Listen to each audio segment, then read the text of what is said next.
He's Jeff King. I'm Andy Erickson, and this is not another shooting show. We go to Lamar's, Iowa. Just down the road from me, not too far. An accidental shot from a firearm caused one man to be sent to a hospital on Friday morning, officials reported. According to a release from the Lamar's Police Department, the Lamar's Police and Lamar's Fire Rescue were dispatched to Hy-Vee gas after an accidental shot was reported. Following the investigation, officials determined the victim was trying to unload and secure a firearm when it misfired, hitting his leg. Oh, wait, I'm going to correct that sentence. Following the investigation, officials determined the victim was trying to unload and secure a firearm when he shot himself in the leg. Nice. After he accidentally shot himself, the man was transported to a local hospital. Well done. Careful getting in and out of the car at the gas station, I guess. Number one place you get shot is at the gas station or when cleaning. Or in the car, generally. Yeah. Seems to be a hot spot as of late. It does make basically the point is, don't handle your gun. That's the number one cause of dumb shit happening is handling one's gun. The amount of times I handle a gun in a day, statistically, if I don't dry fire, is 0. I will put on my holster that has my gun in it, but I don't handle the firearm with the exposed trigger ever. That's just not a thing that happens. And you do that. Your system is just different than mine. I unload my gun after I get home and take it off. And have you ever heard this? It is an added layer of risk, I would admit, but I don't know. It's just how I've always done it. I always unload the gun and then put it away, lock it up. Now, what do you do with the round? Put it back on top of the magazine like a sane person. So you just rechamber the same round over and over and over again? No, I'll eventually rotate it out. How many times before it becomes dangerous?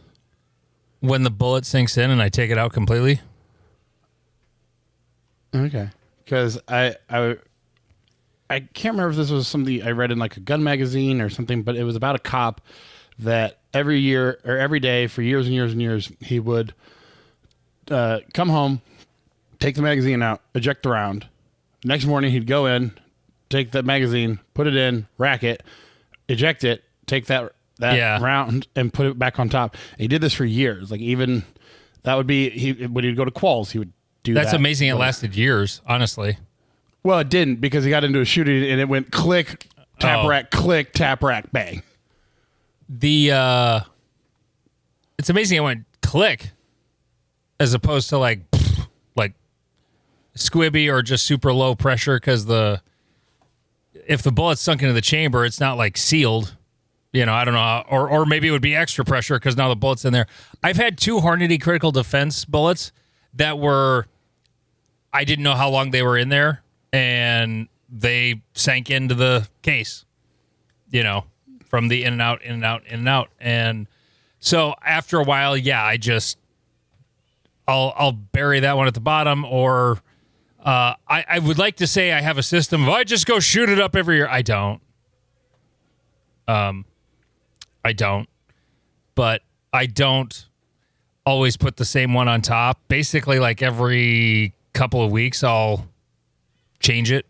I'll just cycle a bunch. I'll spit a bunch out of the mag, and then I'll put that one that's been going in and out a lot on top, and then put the rest in.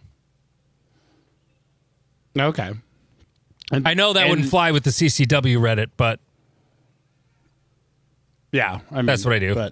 But do you also have 7 magazines to change and a second gun and a $4,000 watch? No, because there's always some very expensive watch that has to be put in there. My favorite is when you see somebody's, here's my EDC, and everything's brand new.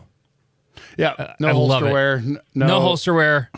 You can still see the logo, the Tenacor logo on the holster. It's like mine disappeared within 2 weeks. It was gone. They just stamp it with whatever marker ink or whatever it is, and it's gone. There's no ink on it whatsoever anymore. But yeah, I really should be more diligent about that. Now that you bring it up, dealing with that round going in and out, because I have had the bullets just go whoop, right into the case. Yeah. So, and it just yells, "I was in a pool." No Seinfeld? Okay. No, I've seen like 8 Seinfeld episodes. Oh, Jesus. But yeah. So, and you kind of said that you do that just because that's what you've always done. What, like, was it just because you got children around, or? Well, I was locking. Yeah, exactly. Okay. I unload it and I put it in the safe, and then I put the mag back in the gun with an empty chamber. Interesting. And a dead trigger. My rule is to never have a loaded magazine in a gun, because there's never a magazine in a gun because I never know if the magazine is loaded, and so if I don't know the magazine is loaded, I don't know if the chamber's loaded. If the magazine is in the gun, it's loaded. The magazine is loaded, then the chamber is not. Okay. And the trigger's dead. Like, I put it away like unload and show clear, except I put the mag back in because, and I only do that with my carry gun. Like, I don't do it with every single gun. There are other guns in my large gun safe. I take that back. There are some that have magazines in them, but the rest of them are empty. And they're basically the teaching guns for when I teach an intro class. So I'll grab those guns out. And yes, like my Beretta's got a magazine in it, but it's empty. And it's just, I mean, I guess it's partially just, it's my system because I know my system. Yeah. And I don't care about justifying it to anybody. I know my Glock 19's loaded, and I know my Beretta and my Canic and my PO7 are not loaded, even though they also have magazines in them. Okay. And my Shield Plus is also unloaded. I carry that very rarely. So that has a mag in it, and it's also unloaded because that's mostly a teaching gun. I don't carry that very much at all. I do have a carry mag for it that is loaded, but it's sitting on the shelf in my safe. Okay. And like you said, it's your system, and I justify mine the same way, as I have my one gun that's loaded at all times, because I live by myself and I can do whatever the fuck I want, and I know that that's the gun that's loaded because that's the gun that's loaded, and every other gun is unloaded because I'm the only one who ever comes in my apartment, and I'm the only one who ever handles my firearms. So it's like they are unloaded because I know they're unloaded, and so I don't check every gun when I pick it up. Versus like if I was at your house and you're showing me all your guns, I'm going to check them just out of like it's not yours. Yeah, just like if I'm at a gun store, I'm going to rack that slide a little bit, and be like, okay, cool, we good, because we've all seen the videos of people not doing that. You're not going to do that at Shields because they're going to put a rubber band, zip tie, bullet stopper, doodad, whatever the fuck they're doing now. God, it's annoying. No, I not bought a gun at Shields in a long time. Well, I haven't either, but the last time there was something that came in. Oh, it was that the new Shadow 2, whatever. The light carry one. What is that gun called? Is it? Well, there's the Shadow 2 Compact and the Shadow 2 Carry. The carry one is the one I was interested in. And they had one of those there, and then they go through this whole procedure of putting a thing through the barrel, and I'm like, well, I want to dry fire this thing. This is stupid. And yeah, that was weird. Yeah, I don't remember exactly how it went, but they did a thing. It's been a while. I should go there and see what that little procedure is, but just have your Insta360 on, just be like, all right, we're filming this. Yeah. Speaking of unload and show clear, a guy had a bad day. Yeah, he did. If you've not seen it on our Reddit, it was actually reposted to our Reddit, NASS on the Reddit. I think it was from USPSA or competition shooting, one or the other. Yeah, I think it was USPSA. It was USPSA. So a guy is about to shoot. I take it he's newer-ish. He said 4 matches in. Okay, so he's pretty new. And so a whole bunch of weird things happened all together to make this happen. Yes. So it was his turn to shoot, and he had put in his load mag and had racked it and pulled that mag out, and I believe he put the next mag in when somebody said, whoa, there's people downrange. And he still got the gun in his hand. Yep. And so he points the gun down. RO comes racing up behind him and says, unload and show clear. And so in the process of unload and show clear, if clear, hammered down, and holster it. In the process of this, he loses track of where his muzzle is pointed, and he shoots himself in the thigh. Yep. The wound is very much on the surface. Like it didn't go straight into his thigh. It like grazed his thigh. I mean, it went all the way in. Like the bullet it was a full diameter hit is how you would score it. Yes. But it was relatively shallow. It did not hit any major blood vessels. It was not bleeding profusely. Some guy in the video says, put a tourniquet on that. He's not bleeding. But tourniquets are for when bleeding won't stop. Don't put a tourniquet on a leg just because someone got shot. If they're bleeding like crazy, yes, put a tourniquet on. Up nice and high, real tight. And there was a trauma nurse who was helping there, and he was we don't need that. Yeah. It kind of sounded like he was, like... It wasn't him, it was the other guy. A different guy was a... Oh, okay. I believe... You can't tell it's a first-person camera, so I can't tell if it was the guy who got shot that said that or if it was somebody off camera. Well, because reading his statement, the last paragraph is also just FYI from your neighborhood trauma nurse. So I don't know if that's... Maybe it was him. Maybe he's the trauma nurse. And then he says, if you're carrying a tourniquet, please make sure it's warranted before strapping it onto someone. EMTs won't remove them until they're in a hospital with a trauma surgeon. It would have had no blood flow to my entire left leg for an extended period of time if that had been strapped on. Because I'm not an expert, but I think I remember from listening to a guy on a podcast, like if you just release it, they can go into shock. Yeah. If you suddenly release it, not only that, but then they start bleeding everywhere too. Yeah, because basically what will happen is the blood will pool in your leg, and they're okay with that. But especially if the blood is pooled for a long time, and it's just such a shock to the system that it'll like. And shit's probably clotting too. That's probably not good. Yeah, so you got to be in the hospital to undo the tourniquet. Right, and it just becomes another level of liability. Is like no one wants to be the person to do that, other than like the surgeon who's prepared to do certain things. Right. Okay, so places where this went wrong. First off, the RO kind of screwed up. Well, first off, I mean, the guy did shoot himself, so that is ultimately the ultimate thing that went wrong here. Like, he did not follow all 4 rules. He pointed it at his leg and then literally hammered down. He got nervous when they're like, oh, there's somebody down range. The gymnastics that some ranges or clubs, it's culturally by club. We've sort of nipped this in the butt around here. If somebody needs to go down because a target fell down, like a popper blows down after someone's made ready and they've got a loaded gun, and then clang. In the when I first started, basically the RO would do everything but handcuff you and say, hands above your head, interlace your fingers, and it's like, the gun's in the holster. Just don't touch it. It's fine. Yep. Like that's all that has to happen here. Okay? Just don't touch it. RO should be watching the shooter while the guy's downrange, doing whatever he's doing. Just don't touch the gun.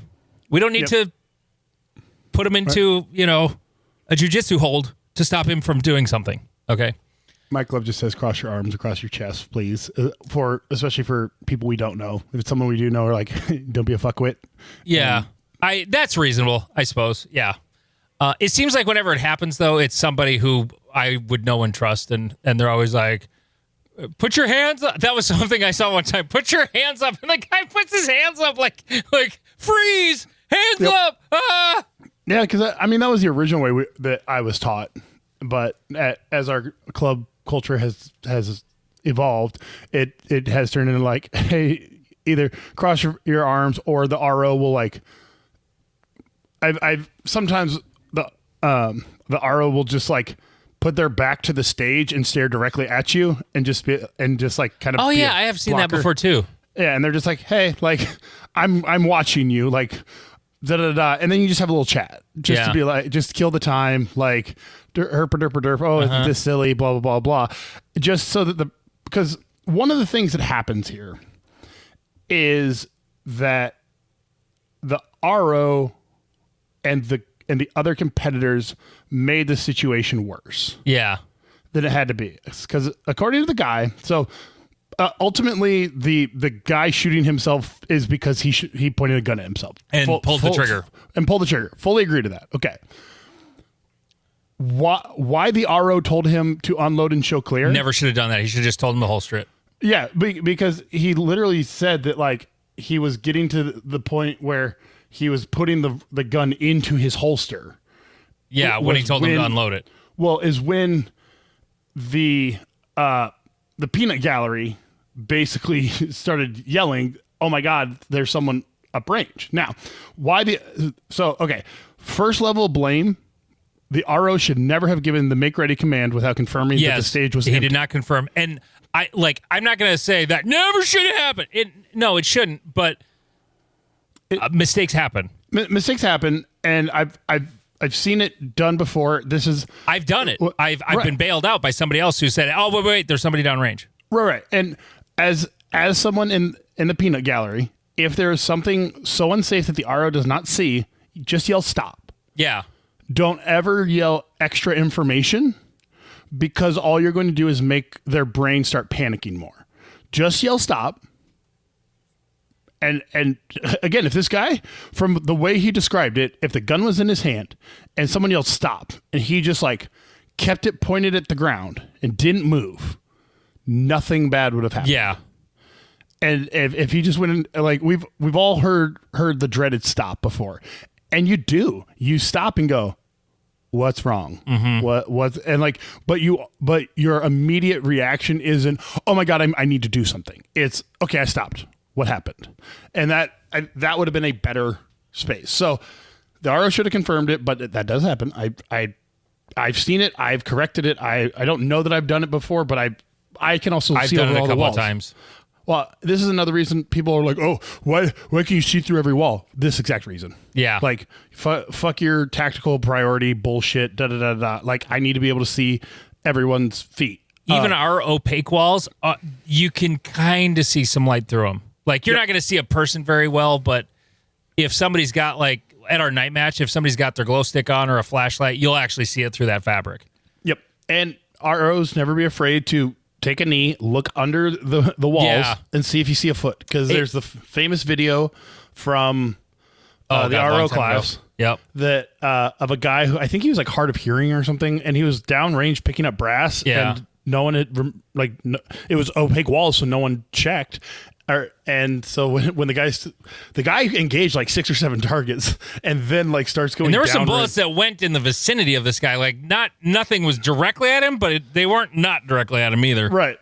Well, and his dumbass also, which, okay, I can't give him too much shit because he was getting bullets technically fired at him, but like he, instead of like making himself large and screaming and like making a scene to be like, hey, stop, he tried to hide behind something. Yeah. And you're like, oh no.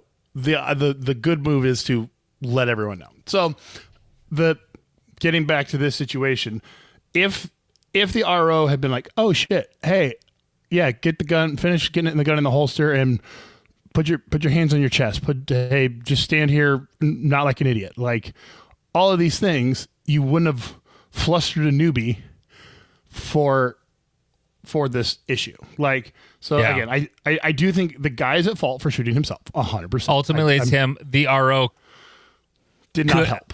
And like, I don't mean to shit on anybody in this situation. Dude, whoever you are that posted this video of you shooting yourself, good on you. It's a fantastic learning tool for literally, I like the thing with the tourniquet. Like, I mean, I kind of was thinking that, and then I overheard it in the video. Like, if it's not bleeding, we don't need a tourniquet. Like, right. that was a thing I learned, you know. I not so much learned, just sort of like codified in my brain a little better. Like, yeah, if it's not bleeding a lot, don't need a tourniquet. Let's not cut off blood flow to stuff that isn't needing it cut off. But yeah, the freak out over it, like, you're always better off to be cool as an RO, never to get wound up. Yep. Only yell as loud as you have to be heard. You know, right.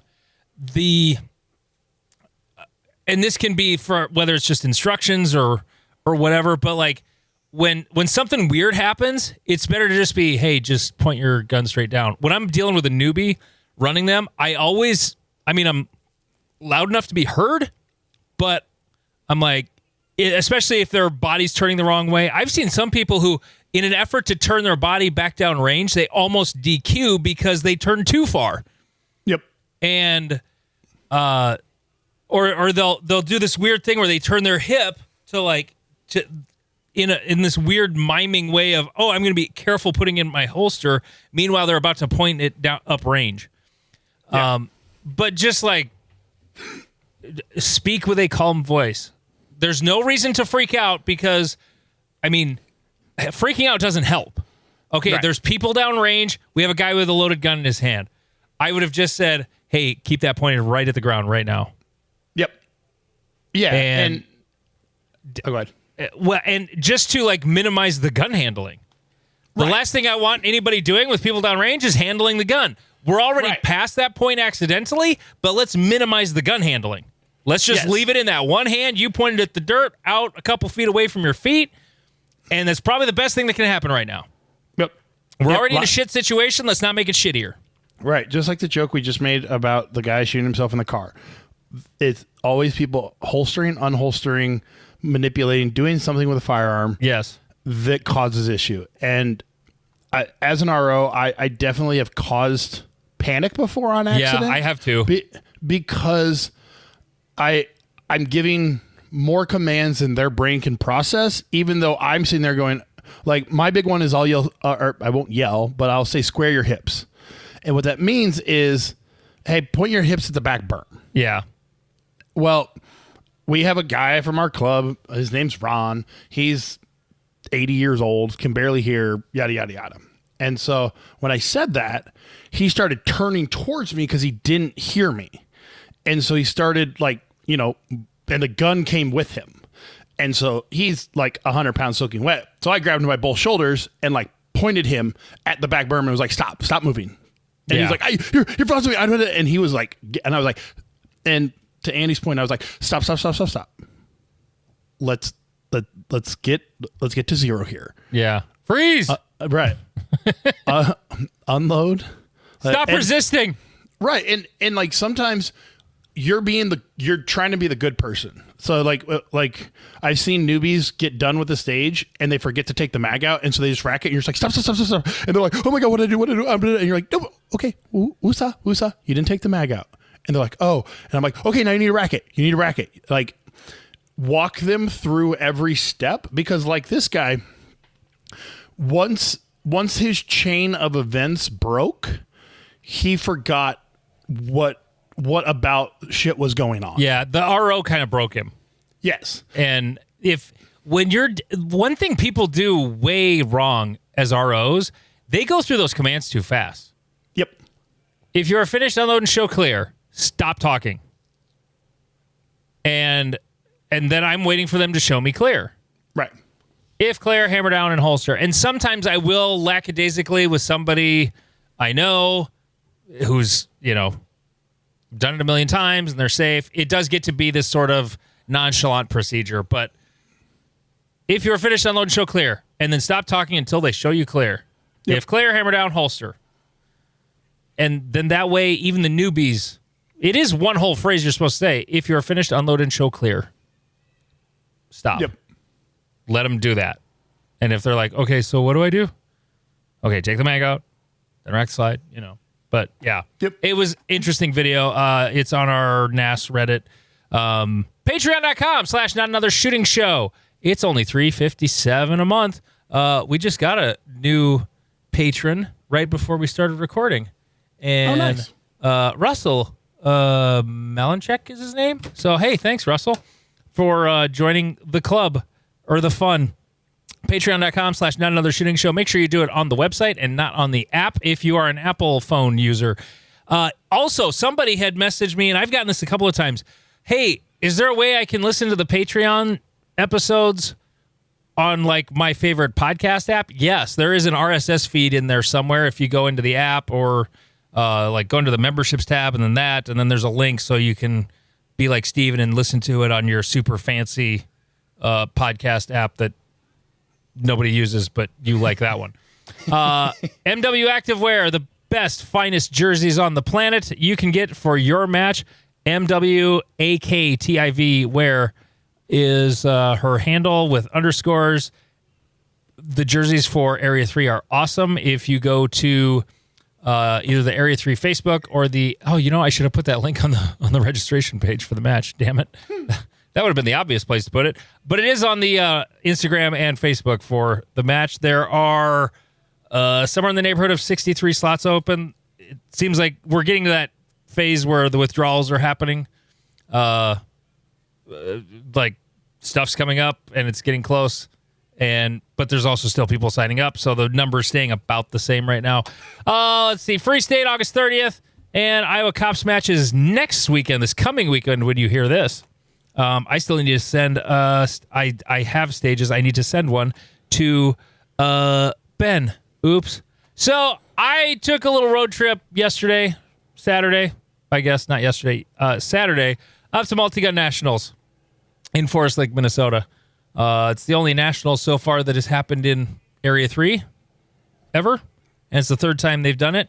And I didn't shoot the match. I was just there walking around talking to folks, and then there was sort of a member meeting Saturday night. Me and Troy were the only ones there. And the multi-gunners, they asked some good questions about the stuff that they were interested in as far as, qualification for IPSC and whatnot. As far as the match goes, I kind of wished I had shot the match. The stages looked really fun. They did some fun things. I sent you a stage over Google Drive. Okay. You didn't have a chance to watch it before we started recording, but like that was just sort of an all 3-gun stage where you would work your way down and work your way back. There's actually slugs on that one, or optional slugs. You didn't have to use slugs, but 3-gunners, they like doing everything with a shotgun if possible, so the more shotgun, the better. But that stage was really fun looking. There was a multi-string rifle-only stage where you had to shoot plates in the back, and then there was some paper side to side, and then that was one string, and then you moved down to another position. The back one, you had the ability to rest on it, but then you move down a little further. Now you have to shoot offhand. And people are trying to figure out, am I going to have this monopod and I have to keep it attached to it the whole time? Or am I going to, have a bipod for it? Or just shoot at 100 yards without support? Jesus, it isn't that hard. Some people were really overthinking it. Was it for accuracy, or was that 2 on Brown puts it down? No, it was hit factor. Okay. And like the steel in the back, those were just, steel plates, static steel. They had a long-range stage. I think the longest target was like 340. They had a couple out there. And then like 260 and then 125 on the one stage that had some long rifle stuff on it. I did not see every stage. The stages that were in that middle section, nobody was shooting over there, and it was kind of a long walk. I didn't make it over to that area. No, it looked fun. It really did. I wished I had the time to shoot it because the stages did look like they would be a good time. There was a pistol-only stage that Tanfo Timmy designed.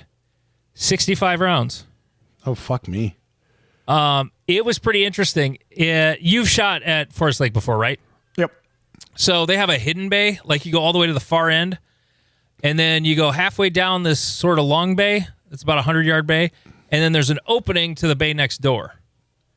And that's like a 360 bay, sort of. Yeah, because I remember them talking about how the cops use it for shit. Yeah, and so they had a modified 180 in that stage, where they had these gates you'd see at like a concert or something that they'll put those sort of railings together to be like a like don't go past here or whatever. Yep. They have a bunch of those at that club for stuff, and they had those set up as the modified 180, and so, as long as your muzzle never crosses any of those barricades, you didn't break 180. Yep. So you could be, if you were, the way that bay is shaped, imagine a 100-yard bay. You walk into it from the side at the 50-yard mark. That's where the opening is, and then it's all the way around. And so those barricades were at the mouth of that opening. And then that's where all the shooters and the RO would basically stay there and until they got to the half where they were going to finish. And It was super interesting. There wasn't anybody on that bay when I walked over there and was talking to the guys. I actually worked multi-gun with one of the guys there. His name's Andy. I think he's from Michigan. And I was chatting with them, and he's like, hey, did you bring your gun? You want to give it a whirl? I'm like, fuck. No, I didn't. It never crossed my mind that I could, like do part of it or something, just for funsies. And because that pistol stage, I definitely would have. It wasn't complicated, but God, it was big. It was a huge stage. So to try and burn in what you're going to do there, it would have been mostly just like spots. But it was a pretty neat stage. And 65 rounds. That's the first time 3 24-rounders on your belt would absolutely be used. Yep.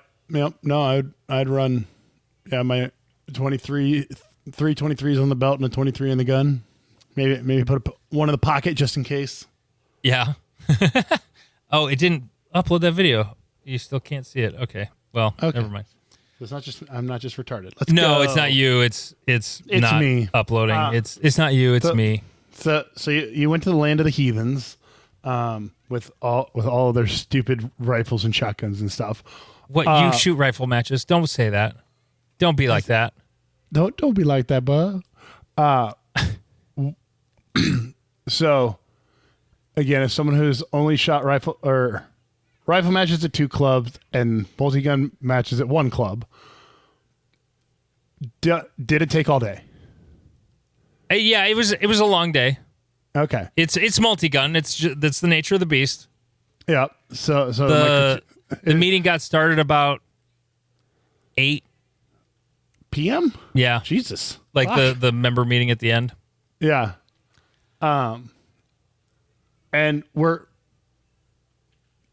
did it feel like the match directors were trying to punish people? No, absolutely not. Like what you had talked about and the things that the Adams were talking about in there when they were talking about you shitting on 3-gun. This match does not like. I didn't walk every stage, so maybe there is a target here or there. Nothing was designed to fuck anyone. It was a very equitable match. This is set up by people who really like 3-gun and understand what makes something hard versus I want to fuck people.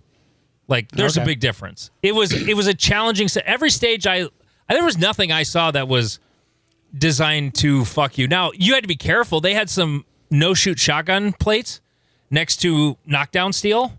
If it was red near knockdowns, that was a no-shoot. So if you had to knock it over and it had to have pellets on it for it to count as a no-shoot. But they were not unreasonable shots. There would be where it would be a closer target, but you'd have to aim high and catch the top of that plate because the no-shoot is kind of below it. At least the angle you have, if you aim straight at that plate, some of your pellets are going to hit that no-shoot plate, and you can't square up that one plate. You got to aim off a little bit. That's just a skill, And did they have a 2-gun division, or was it only 3-gun? It was only 3-gun. Okay, that makes it easier to set up. Yeah, I was actually talking with Kevin Harrington. He was him and Adam are the 2 guys basically running it. Kevin was also acting as a range master, although Troy was there because there has to be a certified RM at a nationals. But Kevin's gonna become like the first multi-gun focused RM. Like, he's gonna hop into the program and do that, which is pretty cool, I thought. But I was actually talking to him about what about having a 2-gun aspect to it, and he's like, yeah. Because there's a lot of people who would maybe go to a nationals, but they're like, I don't want to deal with shotgun. And they're all, as I'm talking to them all, they're all like, this shotgun's awesome. Why don't people like shotgun? I said, they don't own one. Yeah. Like, the number of people who own a pistol and a rifle and don't own a shotgun, there's a lot of those people in USPSA. Or the shotgun they own is not strictly for shooting birds. Right, because one thing the 3-gun nerds will hand wave at is there is a large element of it that is a shotgun reloading challenge. And if you don't have your shotgun cut and milled and blah, blah, blah, blah, and you don't sit there and work on quad loading or dual loading or whatever. I've only seen like super high level people who are good at quad loading. Everyone else don't quad load. I quadded. I was okay at it. I wasn't great, but when I practiced it, I got pretty good at it. Every time I've watched someone do it at my club, it's just shotgun shells. Shells flying all over. Everywhere. I'm like, bro, at this point, you could have been loading one at a time. When I shot it 2 years ago, and it was the same way this year, there were no shotgun loading contests. Okay. There's enough where they're going to make, if you're shooting open, you're going to have to change your mag because they got the big giant, box-fed shotguns now. And if you're shooting a division with a tube shotgun, you're going to have to throw in a quad or two. You're not going to shoot your shotgun empty, fill it all the way back up again with 13 rounds, shoot it empty, fill it up again, shoot it empty, fill it up again. That shit's not in the match. There's loading in it, but not stupid loading. Okay. If that makes sense. Yeah, I get what you're saying. It's not, like you said, it's not like 7 different times of fully loading the gun. Yeah. But it watching even like Nils in the gang basically walking with a shotgun to get their quad loads so that they don't spray rounds everywhere. I'm like, that's kind of a dumb skill. Like, what are you practicing here? Because you don't have to. You have so much work to do. You can just walk slowly. You don't have to like run and do it. Right. Which is such a different mindset. That's where I've run into it before. But I mean, I'm sure. It'd be cool if you could set it up so that it's like, okay, you're going to have a little bit of a run here, but you're only going to need like another 4 rounds. Yeah. Or maybe like another 2 or 3, but you got 4 in your hand. They're all going to go in the gun, and you get over there as fast as you can. Like that's, Right. And so going back to why does everyone hate shot? Because I'm not buying a shotgun with a 14-foot fucking mag tube to keep in my gun safe for the 2 matches a year I shoot. Like, I completely understand both sides of that argument when it comes to multi-gun. Because I do enjoy shooting shotgun. Like, in that manner. Fast, going bam, bam, bam, bam, bam. I like it. It's fun. And when you say, it's stupid, I don't want to do it, I completely understand. It's the most cumbersome gun, I think, to deal with at a match. Like, ammo in some of these open guns, they'll, keep their ammo in a cooler so that it doesn't get too hot. Because it won't cycle the gun properly, And then you have to have the corset full of shotgun shells. Dude, I own a chest rig that holds almost a box of shotgun shells. It holds 20 rounds. Right. And we've all seen the John Wick moment when he put one of those fucking on in the catacombs of the Coliseum. Oh, yeah. You're just like, stop. Just stop. Like, this is the dumbest thing I've ever watched. But he had a Terran Tactical M4 to run. I know. So, and instead of it was in the script. Jeff, if it's in the script, you have to quad load. I know. So to get off of my high horse of shotguns for rifles. Oh wait, I wanted to finish the conversation I had with Kevin about adding 2-gun to multi-gun, like have the 3-gun part and the 2-gun part, and why not just do 2 matches? Right. Well, I mean, it could. That's one way of doing it. That would be the only way to do it because what his response, and it made complete sense, is it would drastically affect stage design. Correct. And again, it goes back to the conversation we've had many, many, many times: is build the stages for the gun that it's shooting at. And USPSA only runs 2 multi-gun or 1 multi-gun match a year. It's Multigun Nationals, so having a second USPSA only runs 3 matches this year. Yeah. Or, I mean, Factory Gun Nationals, Race Gun Nationals, and World Speed Shoot, and Multi-Gun Nationals, so 4. And then every area director is putting on every area. Yes, but those are all... There's no mandate to put on an area multi-gun match. Right. There is an area handgun match. Well, but that was a thing I was talking to some of the guys there about, was why not a section multi-gun or a area multi-gun match? Because there's not enough people, and for some reason they cannot they cannot gather around one rule set. It's been fascinating. My club has switched rules. Well, no, if it's an area match, it's the USPSA rule set. That's just what it would be. No, I get that, but you need local clubs running those matches for people to feel like going to an area or a section match feels like something they want to go to, and that every club just does whatever the fuck they want, and it doesn't create that groundswell of, okay, I shot a local USPSA match, well, now I'm going to go to my state level USPSA match. Okay, I did my state level USPSA match, let me go to my regional USPSA match.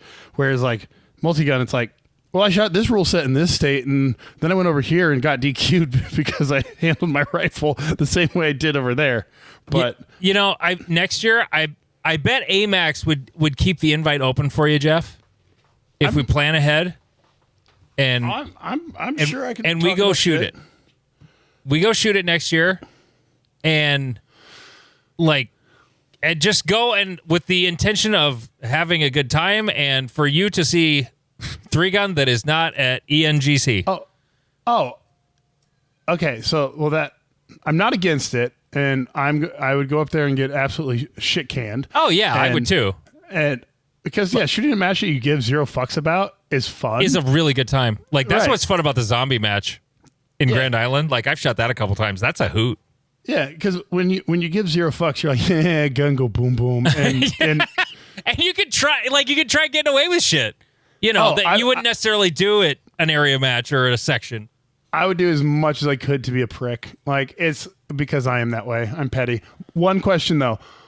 Would my rifle need 7 scopes and a bipod and a D60 and weigh about 27 pounds? So the rule set has evolved around all of that because last year there was some controversy over if you're laying prone in a shooting area. I wasn't there last year, and I'm basing this off memory, talking to people last night. If you were laying down and your rifle, your person was never outside the shooting area, but your rifle's bipod was outside the shooting area. Okay. The way the rules were written last year, all good. They changed the rule, so any of your attachments must also be inside the shooting area. There's also a rule about any equipment, like you can be more loosey-goosey, especially with the rifle. Like you can take a bipod on, you can take it off, but if you have it on at the start of the stage, it must be on for the whole stage. It must be attached to the gun for the whole stage. Well, then people are gaming it like, well, what does attached mean? Does that mean if it's just on a tether, it's still attached? If I'm, fucking rule. I know.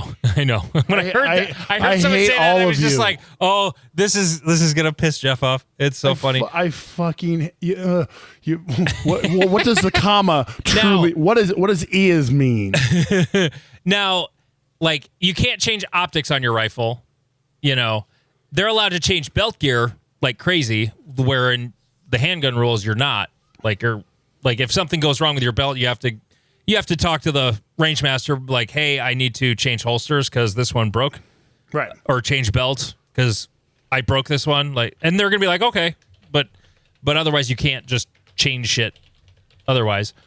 In there about rifle scopes. What did you want to ask about that? Okay, so the question is, do I need a 1x75 and then have an offset red dot for 7 yards and then offset to the other side for 17 yards, and then do I need D60s on every single run? And no, most of them a 40 round PMag will get you there on just about every stage. Okay. Were they looking for headshots at 600 yards? No, there's not a 600 yard shot at that range. Okay, because I watched old school, like Shooting USA videos, and that the show Hot Shots had a multi-gun component for a while. Yeah, and so these motherfuckers are engaging like 400-yard steals that they need like their buddy to spot for them and shit. And I'm like, Jesus Christ, I am not fucking playing that game. And my club does the 600-yard shit, and it's basically pointless. I don't know. I think for that sport, I think that's fine at some matches if you have the distance to do that. I think out to 6 is perfectly reasonable. I know there's been lots of matches that if they have the space, they'll go out to 600 yards. Most don't have that space. Forest Lake does not have that space.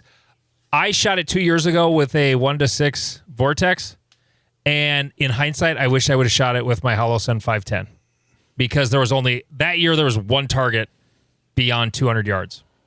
Okay, that is semi-reasonable. But even then, you can get in a mini Mo or like a mini IPSC at 200 yards can be a dick, and my club would 100% set that up. Yeah, so, but like the longest target when I shot it was like 360, I think, and that's tough with a dot, but it was a big target, so it wasn't unhittable. It's harder than a magnified optic, of course.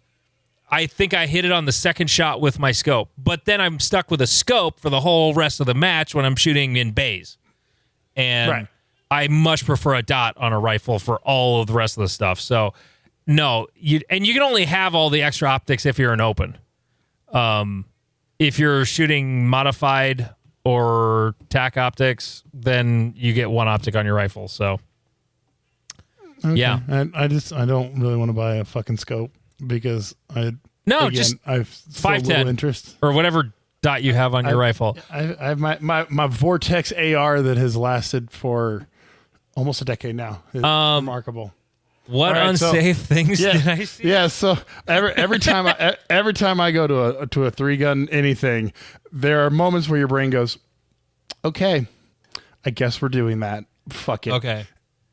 Did you have any of those moments? I was chatting with a friend who asked to remain nameless, and I will honor his request. Yeah, Jim. Fuck. It wasn't Jim. I don't know who. I don't think I talked to a Jim up there. Anyway, if I did, sorry. So joke right over the head. Yeah, I didn't get it. So we're sitting there and we're chatting, and there's no squads on the stage, and behind us we heard shuk, shuk, click, shuk, shuk, click, shuk, shuk, click. And I turn around, and that noise is not coming from the safe table. It's coming from the back of a pickup that was parked. Jesus Christ. With a I didn't know the guy doing the shik shik click, but that rifle belonged to a super duper squad dude. And so I turned back to my friend and said, "Well, you're an RO."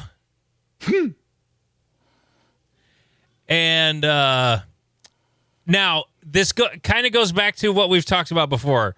Did anything actually unsafe happen? No, there's literally no one besides us 4 people in this entire very large bay. Had Troy walked around the corner, he would have run him. This guy walked over and said, "Dude, there's a safe area right behind you. Could you not do that?" Oh, sorry. And they stuffed it back in the bag, and that was the end of it. And then they left. That was the only thing I saw.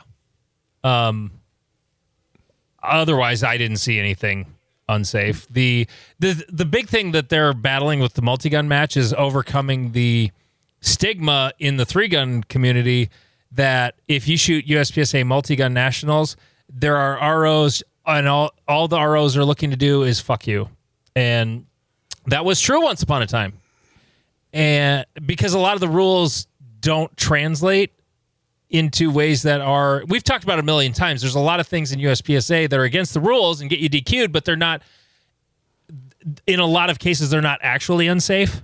Yeah. Like if I have a holstered pistol that's unloaded, because I unloaded and showed clear, and if I was clear, I hammered down and I holstered it, and then I take that holster on a QLS fork off my belt in a level 2 or 3 holster, and I put it in my bag, in USPSA, you get DQ'd for that. And I think it's still against the rules in multi-gun. I can't remember. But that's a rule that's fucking stupid. Like, nothing unsafe is happening there. But it's against the rules.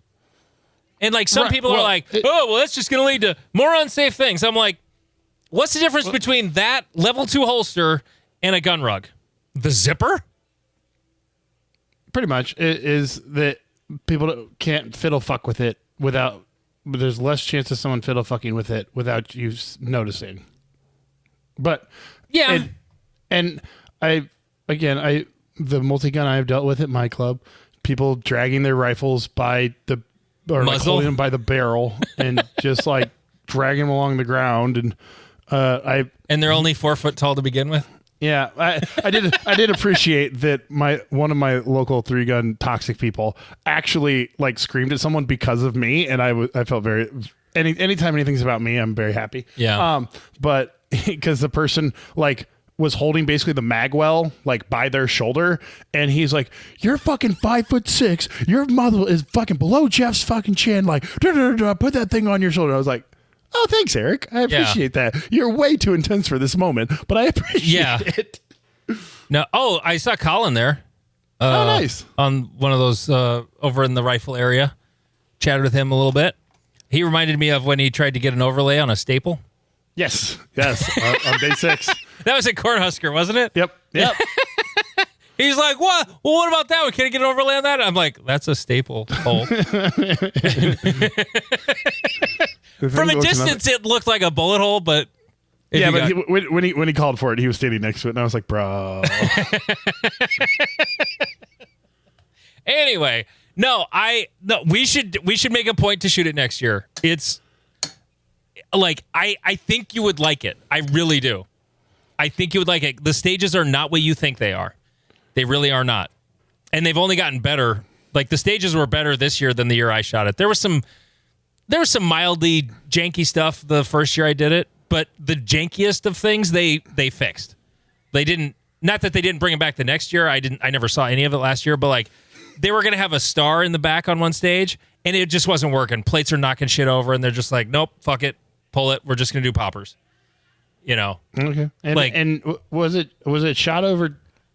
Was it a 1-day shoot, or was it like did you shoot 6 and 6 and 6, or like what was the? No, it's like how many stages? Oh, I should probably mention like who won and all that.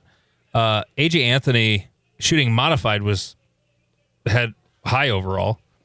Obviously he won modified too. There were those are all words, yes. 12 stages in the match, so 4-4-4. Okay, that's not awful, I guess. And they were a little light on attendance this year than they have been the last couple of years. Yeah, Great Plains was bigger. Fuck. But yeah, it's a smaller sport. It just is, you know. Yeah, because it's 3 to 5 times more expensive to get started. Yeah, but no, I think we should do it next year. Anyway, the winners. AJ Anthony, he won modified and was high overall in the entire match. Let's see. And then Taylor Olhausen and Daniel Horner got third. What? What's going on? Is that the first match he's lost in the last 15 years? Might be. I have no idea. He didn't do that good. Omaha native Nate Staskowitz won tactical, 12% better than Nils. Jesus. Nils had a couple stages go not good for him. One was really bad, a very high point stage. Stage one. Gotcha. He only shot 59% of Nate on that stage. So it looks like Nate fucking burned it down. Oh, Nate. Oh, Nate? God. Stage one. Listen to this. He shot 62 Alpha and 5 Charlie. Yep. And he did it in 60 seconds. The next closest score was Hannah Nichols at 86 seconds. Let's go.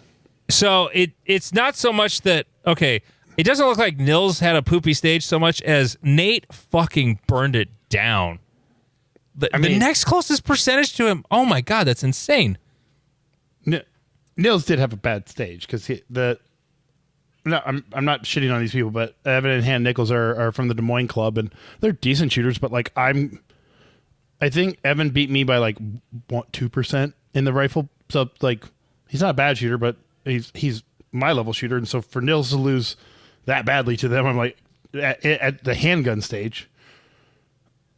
Well, maybe he had a gun problem. I don't know. I have no idea what happened, but but Nate put 26 seconds on everybody. Jesus. Or 20 seconds on everybody, pretty much, on that one stage. Well, and he did that multiple times. Jesus. Yeah. And I've seen how many? Here's the question to ask about Nate at the match. How many stages did he not win? Actually, out of 12. Like literally, once I said that, I scrolled down. So the first two, he beat Nils by 40% each. And then stage 5, he lost by 1%. Stage 6, 15%. By the way, Nils won Multigun in tactical or modified 2 years ago. Yep. So overall, like, he had 4 stages where he did not win the stage, and he got second in all of them. Yep. Well done, sir. Yeah. That was dandy. Nate shows you the different levels. Like I remember setting up a Pro-Am stage that was either you go left or you go right. There was not supposed to be the opportunity that you could do both of the problems within the time set. One of the cops came over and was like, "Oh, you set the time wrong." And I was like, "I didn't, but okay, why?" And he's like, "Well, Nate made it to the last position, but he didn't get the shot off." And I was like, "Wait, what do you mean?" He's like, he had gone all the way around the entire stage and gone back around and gotten to the front of it. And I was like, "Oh, the time was supposed to be so you couldn't get forward or right. Like, you had to choose one." Jesus. Yeah. He's insane. And then a guy named Varric Basie. Sorry if I'm screwing up your name, dude. I saw him at the match. He wears a cowboy hat everywhere he goes. And, like, you know how you just sort of, like, look at people and you'd be like, you just judge them without seeing them shoot, you know, and you're just like, oh, I bet you suck, or I bet you're really good. And then you're usually wrong.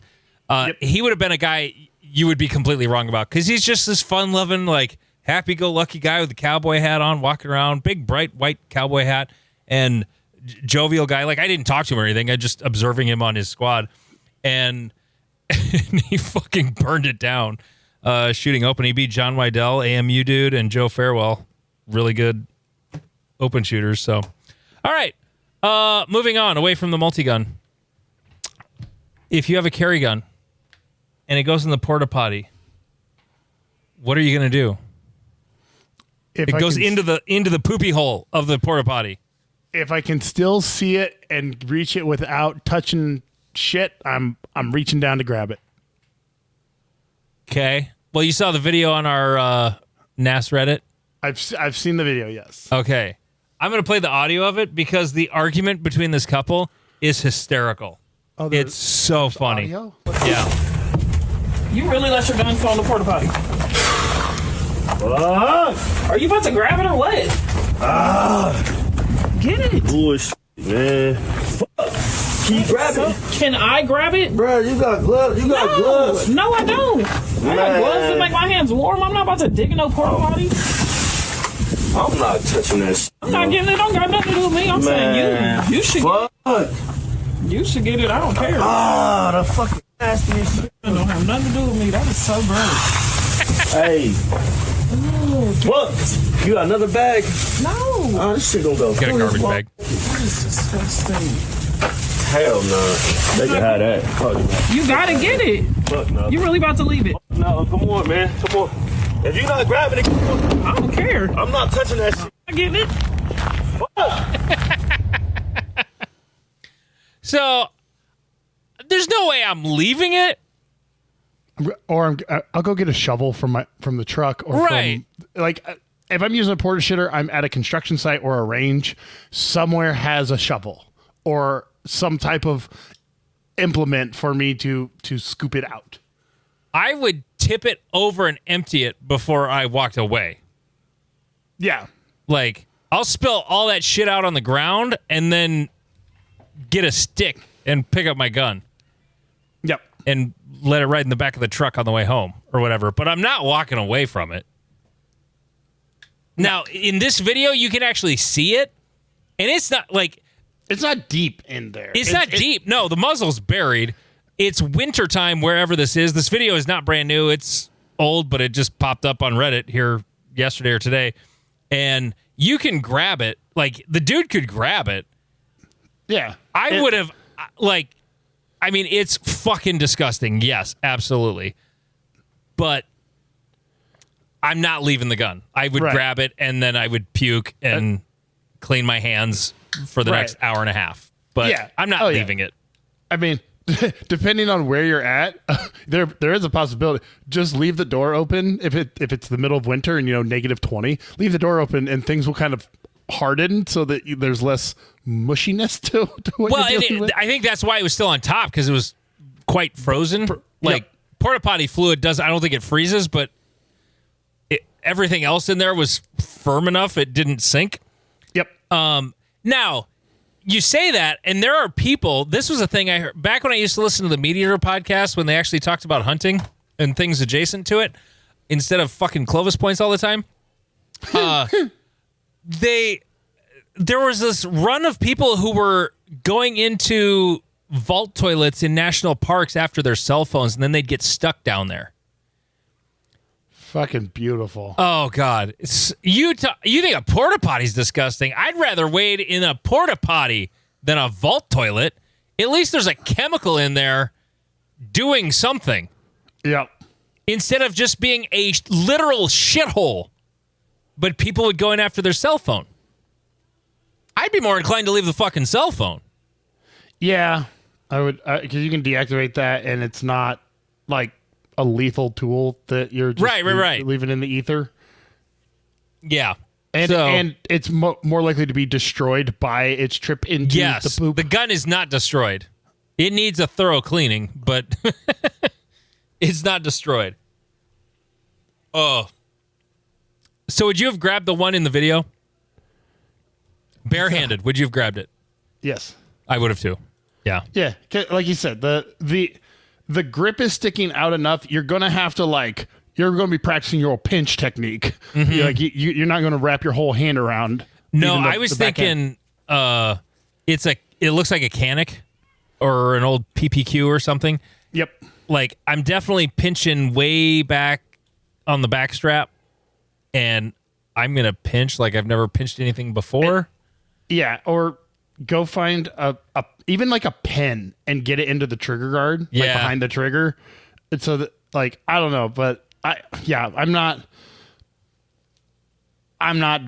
not leaving a gun in a porta shitter. No.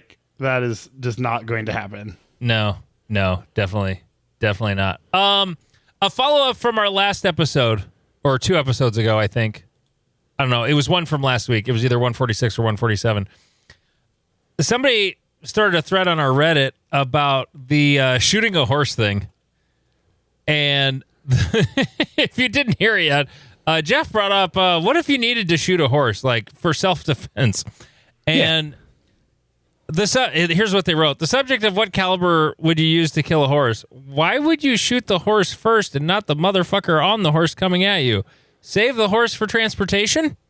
But I guess from the videos that you probably need a Clydesdale to carry you around. Correct. That's not wrong. No, I feel bad for horses when I'm on them. Oh God, yeah. But they'd look at Jeff and they're like, "You're not gonna fucking ride me, are you?" Right.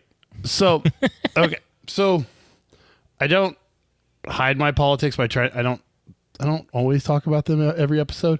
But this was specifically, there was an incident in California where they were trying to round up 2 Mexicans or something, and so they brought 8 cops on horseback and 17 ICE agents and a bearcat and all this stupid shit. And I was sitting there going, if I'm getting charged by 8 cops on fucking horseback, what do I need to shoot? What do I need to stop them? So that's where this question came from. Yeah. So in that, I'm not worried about the transportation aspect of it. If I was worried about the transportation aspect of it, then I have a bad day. So yeah, from my studies of Napoleonic warfare, nerd statement of the day, you can shoot the rider off and the horse will still run towards you because it's especially if it's in a charging herd, it will just keep going forward. Yeah. And so now you're getting run over by a 1,500-pound animal. And horses are, and my response is, riders are small, they move, and the horse's head tends to be blocking them. And so I need to down the horse so that the horse stops coming towards me, because there's a famous instance in the Spanish part of the Napoleonic Wars where a British horseman's horse was killed, but the momentum carried it through the formation and opened it up so the rest of the horsemen could come in and kill them all. So you gotta kill the horses soon. Yeah. No, horses are cool. I like horses. So the whole conversation made me a little put off, but I knew you were looking at it from a hyper practical perspective. Yeah. And yeah, but and then there's also like, well, if this is like in the end times, zombie apocalypse, like that's a lot of meat, Yeah. Right. Like you can cut that bitch up, or if they're not directly charging you, yes, 100% kill the rider, take the horse, make it carry your shit. One of our Reddit members said, I love how we're having this conversation as if we wouldn't just never end up in this situation where someone's trying to run you over on a horse, which the entire gun community is built around a lot of hypotheticals that will never happen. Yes. Or B, mag dump said horse and rider with 5.56 because that's all anyone uses for anything. And I was like, Yep, that's very true. He goes on to say, also, as someone who grew up with horses, a barbed wire fence is going to do more than most bullets to stop horses. They're surprisingly delicate in terms of their soft tissue. They get cut up really easily. I agree with you. If you give a horse a reason not to charge at you, it won't. So yeah, that's why trenches and barbed wire and stakes in the ground and all this stuff were the go-to tactic since horses were domesticated. So I 100% agree with you.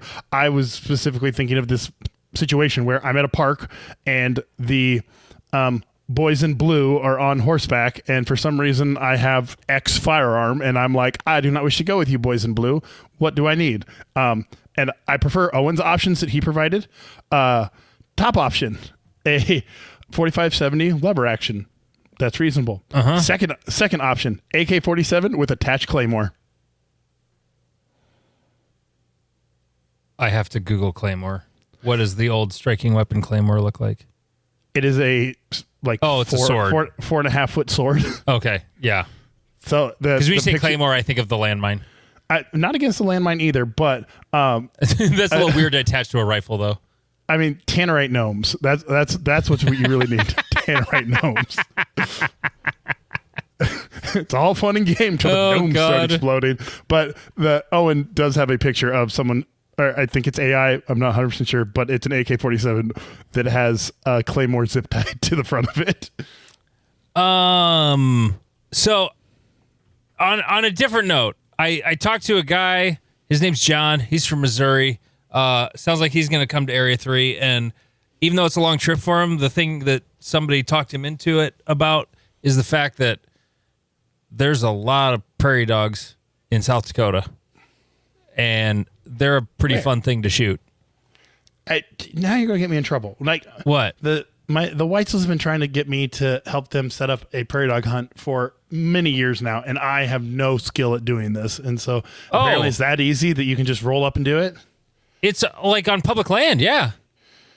I don't know these things. I've only killed birds. I don't know. The thing I was looking at was for a resident. If the only thing you're coming to South Dakota to shoot is prairie dogs, if you're already a South Dakota resident, it's a $5 license, plus the other fees they make you pay that they just added within the last couple of years. And I was looking for the non-resident predator varmint only, so for prairie dogs, that's a $46 license.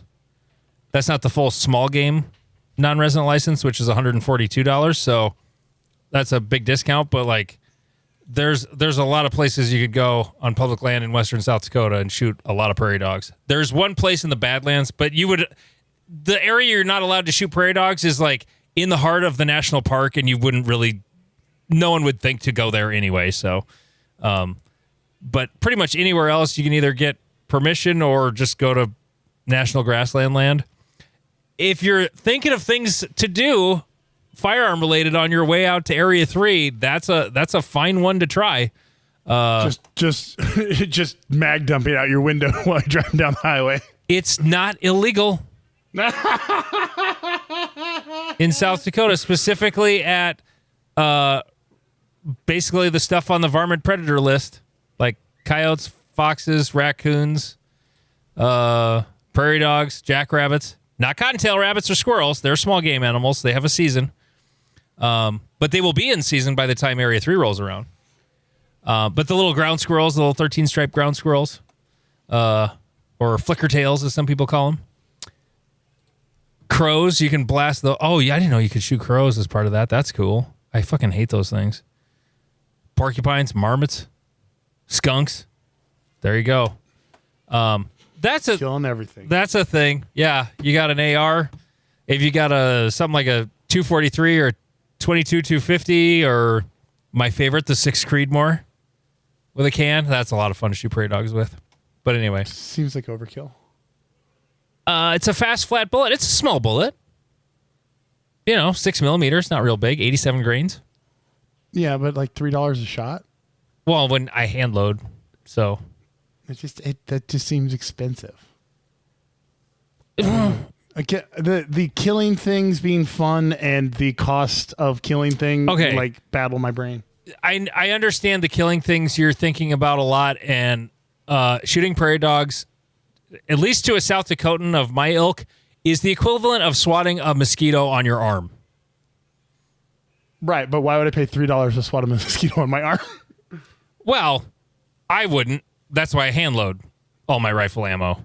It doesn't cost me $3 to load a 6 Creedmoor cartridge. I don't know what it does cost me because I shoot it out of a bolt gun, so the brass lasts for fucking ever, and I don't shoot it that much. So, I mean, I have like 20 rounds right now loaded, ready to go. I would need to load more between now and then, but I'm not going to have time to do that. Just throwing it out there as for those who are less conflicted than Jeff. And you don't need to shoot that. You can just shoot Plinkin 55 grain 223. Like, that also will suffice. It's a little harder to reach out. You got to be better at the long range shots. And you don't want to use a 1-6 scope or a dot shooting prairie dogs. Let me just put it that way. My friend Jeremy went with me one time a couple of years ago, and he had a 1-6 on his AR, and he was struggling because the reticle's too big and fat. It's not enough zoom. A bigger scope. Prairie dog is a little animal, So if you're coming to Area 3 and you want to shoot some prairie dogs on the way or on the way home, I know some spots. The other thing you can do is just like, if you have Onyx, find the grasslands, the public land or BLM land, and zoom in to the point where you can see like the little... They sort of look like little moon craters where a prairie dog town is, all those white spots. And then those white spots, you zoom in, and then you're like, oh, that's the prairie dog town. Find those. And then I know of a dandy that's just a couple miles off the interstate. So there you go. Blasting prairie dogs. Okay. Let's do one more. Okay. Or is this too big of a conversation? Should we save this for the next episode? That one will definitely be a larger conversation, okay. I think. So let's just talk about how you have no guns. Yeah. So. Why don't you have guns? Well, so my 4 Shadow 2s are at the gunsmith getting cleaned. And wait, I thought you had 5. No, I only have 4. Oh. So the springs are getting replaced. A dot is getting changed. And I don't know. My buddy Nick said that the U.S. military will probably be invading that gun shop for how much carbon will be taken out of those guns.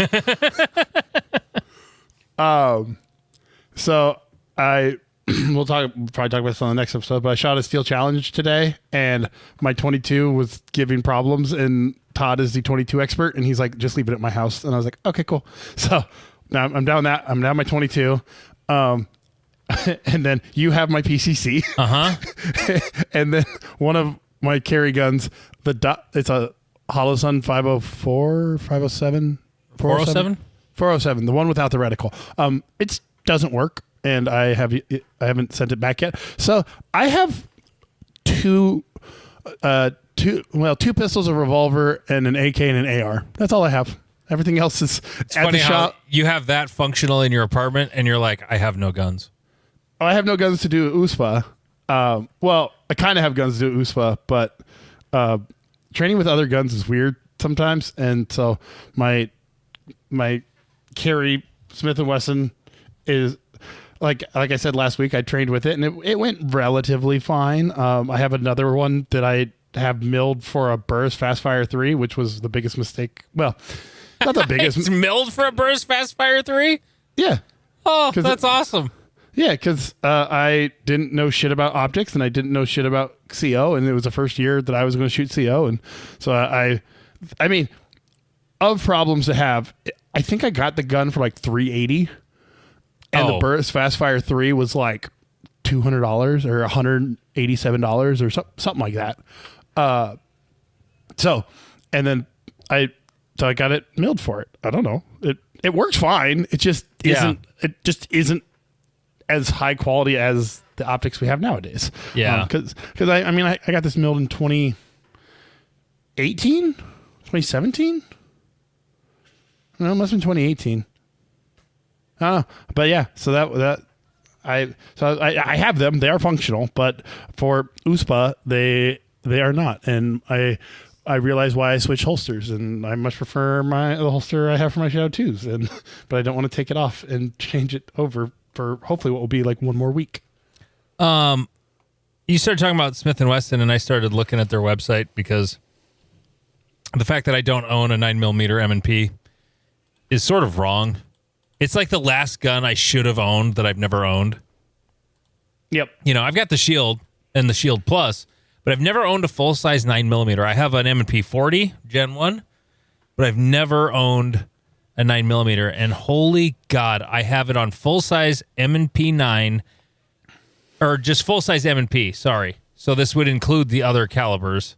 Yep. But there's only a couple of SKUs of 45 and 40 anymore. There's a lot of 10mm SKUs, a lot. And then, of course, the lion's share are 9mm. And I'm like, okay, which one would I'm scrolling through, which one do I get? Okay, they have an M&P 2.0 metal in gold. Let's go. And an M 2.0 metal in gold 10-round compliant. There's a M&P 10mm FDE with thumb safety, because FDE with thumb safety. If I see an FDE M&P, I just know it already has the thumb safety. False. Really? They have FDE. Yeah, mine didn't have a safety. Oh. So what happened was when they made the 2.0, they were trying to get the military contract that SIG ended up winning, and so they made, because the military requires thumb safeties, and Smith & Wesson was like, well, shit, you want them in FDE, so we're just going to start making them FDE, and we'll make half with safeties, half without, because if we win the contract, cool, you can have those, and we'll put the non ones on the market. Well, when they lost the contract, they had all these fucking guns sitting around, and so they just flooded the market, and you used to be able to get them for fucking dirt cheap, like $400 for a brand new one. But so I guess nowadays the FDE ones are less common, but like I'm on Gunbroker right now, and they don't all have safeties. No, okay. But, they haven't. I'm trying to figure out what's special about it. They have an M&P full size limited edition backpacker in 10mm. And I'm like, what is that about? And I'm trying to figure out what's special about it. And the only thing I can find is they have like bear claw marks across the slide. Yeah, that's worth an extra $100. I guess. I don't know. Yeah. So I mean, go to your local pawn shop. I'm sure there's. Yeah, I'm definitely going to buy a used one. I'm not going to buy a new one. But I do want it to be optic ready. For sure. I'm just getting a plastic one. And I would prefer the new trigger. I just want to shoot it stock and shoot it with the new flat face trigger, not the curly one. Is yours got the curly trigger? Oh, you replaced it with an Apex, didn't you? Yeah, because the old curly one was not great. It was fine. It was but fine. Yeah. But I've never actually I don't think I've even dry fired one with that trigger because, in the competition world, everyone puts the flat face Apex in it. And these came out and I don't even remember them like saying anything. I just remember like looking at them one day and going, that's a different trigger. And they just switched them over. Yeah. I got a text from Kian this morning just asking, hey, what does the Apex connector do in a Glock? Does it actually lighten up the trigger? And I was like, I think it may lighten the trigger. It actually claims to lighten it by about a pound, and that tracks with what it did in my guns. Yep. It also shortens the reset a little bit. I don't know if they claim that, but it sure seemed to shorten the reset in my Gen 5 for sure. They don't do as much for you in a Gen 4, though. I will say that. Something about the Gen 4 triggers, I don't know what it is. They have more of a wall than the Gen 5 triggers. Why it feels like more of a wall and less of a wave that you're breaking through, I'm not sure, but somebody with lots of autism will message me about it, I'm sure. And and I look forward to hearing from them. Is Kian ready to play with the big boys since he dived into the deep end? To start with, he's a master, so he has to. Right.